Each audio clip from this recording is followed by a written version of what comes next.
The United States banned it, not restricted it, not flagged it for review, banned it.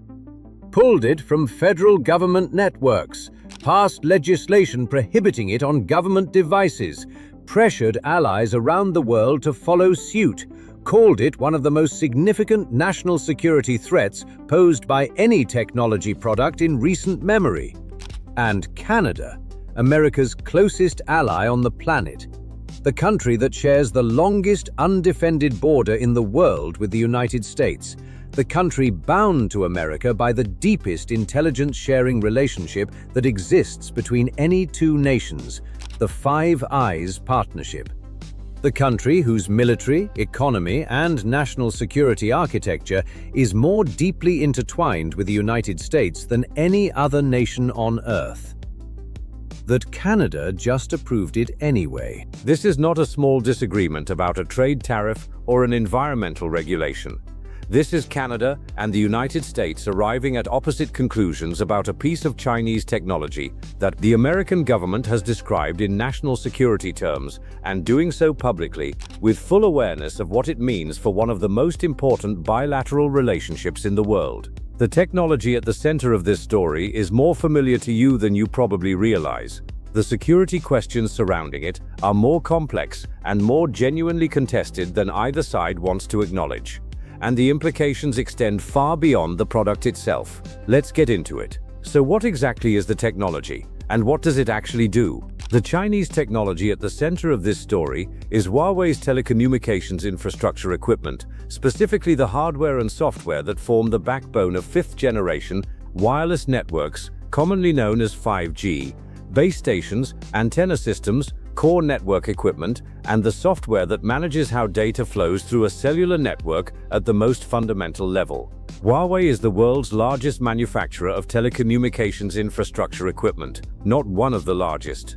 The largest, by a margin that reflects decades of aggressive investment, competitive pricing that established its equipment as the foundational layer of mobile networks serving billions of people worldwide. 5G infrastructure is not a consumer gadget like a phone. It is the physical and software infrastructure that every wireless communication in a country passes through. Every call, every communication between emergency services, every transaction processed over a wireless network. The 5G layer is the nervous system of modern wireless communication, and Huawei builds more of that nervous system than any other company in the world. The American government's position is that allowing Huawei equipment into 5G networks is equivalent to allowing the Chinese government a potential window into every communication passing through those networks. Understanding why America believes this requires understanding a specific piece of Chinese law at the center of the debate. China's National Intelligence Law, passed in 2017, requires Chinese organizations and citizens to support, assist, and cooperate with Chinese national intelligence work. The law is written broadly enough to potentially require Chinese companies, including Huawei, to cooperate with Chinese intelligence agencies if requested, including potentially providing access to data flowing through their equipment.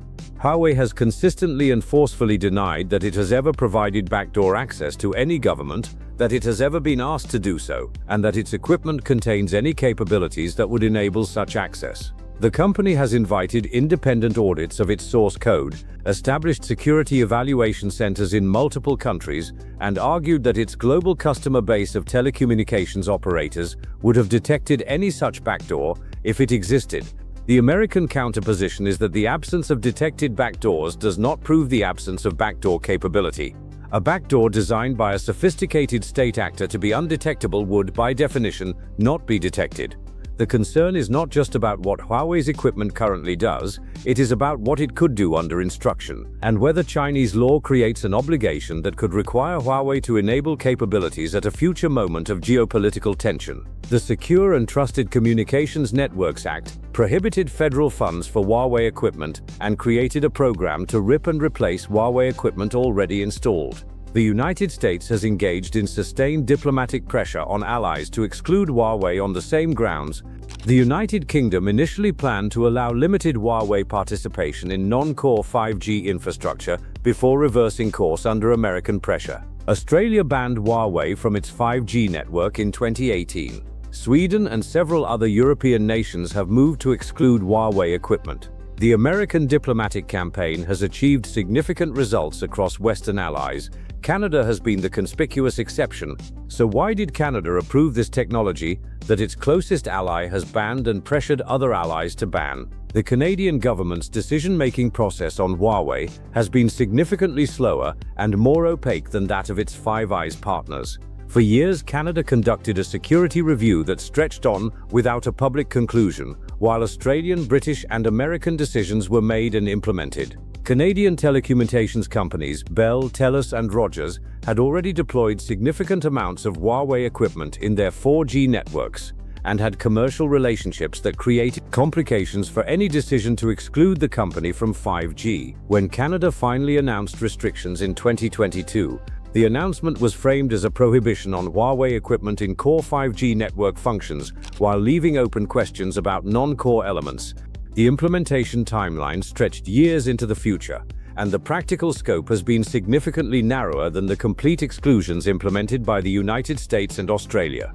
The regulatory reasoning offered by Canadian officials has emphasized that Canadian security agencies conducted their own assessment.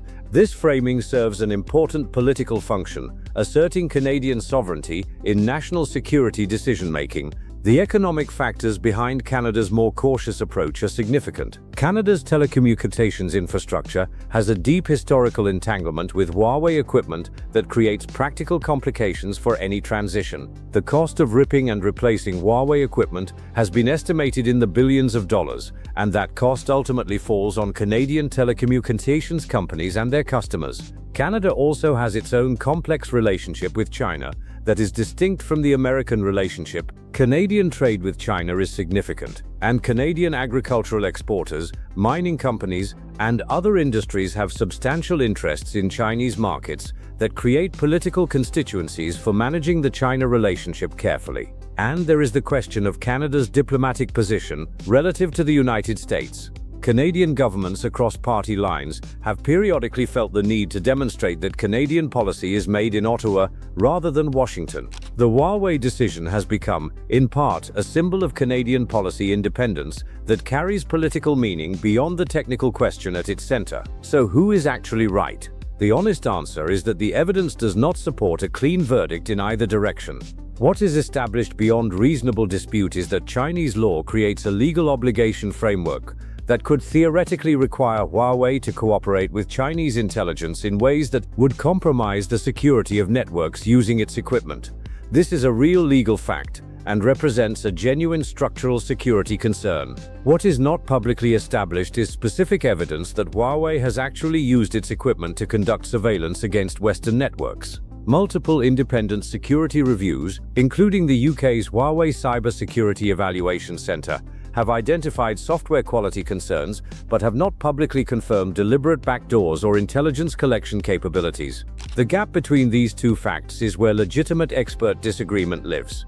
Security professionals who emphasize the structural concern argue that waiting for confirmed evidence is the wrong framework for managing critical infrastructure risk, because by the time exploitation is confirmed, the damage has occurred. Security professionals who are skeptical of the most alarming characterizations note that the absence of evidence after sustained examination by sophisticated agencies is meaningful information. The reasonable conclusion is that the risk is real and deserves serious management. The American position that the only acceptable management is complete exclusion is a defensible conclusion. The Canadian position that managed exclusion from sensitive functions combined with regulatory oversight is sufficient is also a defensible conclusion. These are genuine policy disagreements between allies who share the same underlying concerns. The diplomatic fallout has been real, if largely managed behind closed. American frustration with Canada's pace and scope has been conveyed through multiple channels. American officials have raised the issue in Five Eyes meetings, in bilateral security discussions, and through intelligence community channels. The concern is not just about Canadian network security. It is about whether data flowing between Canadian and American networks is potentially exposed through equipment American security agencies consider untrustworthy. The Five Eyes intelligence sharing partnership operates on a foundation of mutual trust in each partner's communications infrastructure. When one partner's infrastructure includes equipment others consider a security risk, it creates pressure on the depth of intelligence sharing that can safely occur. The United Kingdom's reversal on Huawei demonstrated that the American position has real leverage with Five Eyes partners. Canada's continued divergence, even if the gap has narrowed, represents an unusual degree of sustained policy independence on a matter Washington has elevated to a core national security priority. The Canada-US relationship has weathered this disagreement without a rupture, but it has contributed to a broader pattern of bilateral tension that has made the relationship more complicated than it has been in decades. So what does all of this mean for Canadians? For Canadian consumers, the practical implications are less dramatic than the geopolitical framing suggests. The Huawei equipment in Canadian networks handles data transmission infrastructure. It is not collecting your personal communications in any way your telecommunications provider is not already aware of.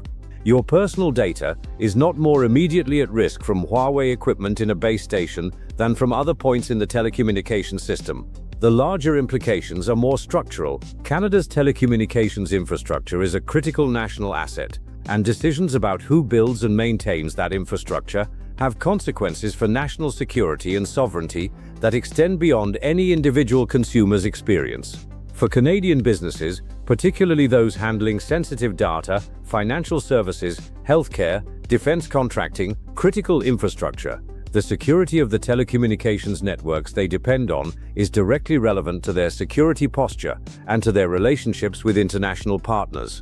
And for Canada as a nation, the Huawei debate is part of a larger conversation about Canadian sovereignty in an era of intensifying technology competition between the United States and China. Canada sits geographically, economically, and strategically between the world's two largest technology powers, and decisions about which country's technology Canada uses in its critical infrastructure are, in a very real sense, decisions about which power Canada is more aligned with. The technology that America banned and Canada approved is not just a piece of telecommunications equipment.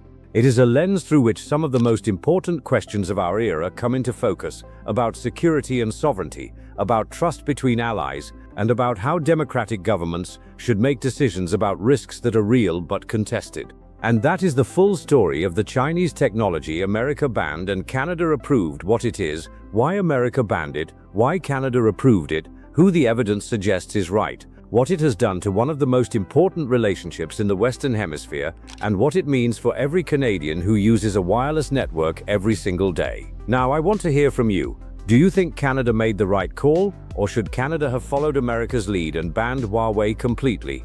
Drop your honest take in the comments below. If this video gave you a clearer picture of a story you thought you already understood, hit the like button right now. It makes a real difference in helping this channel reach more people. And if you are not subscribed yet, join this community right now and turn on the bell notification. Every single week we go deeper on the technology stories shaping the world, past the headlines and into the reality underneath. I will see you in the next one.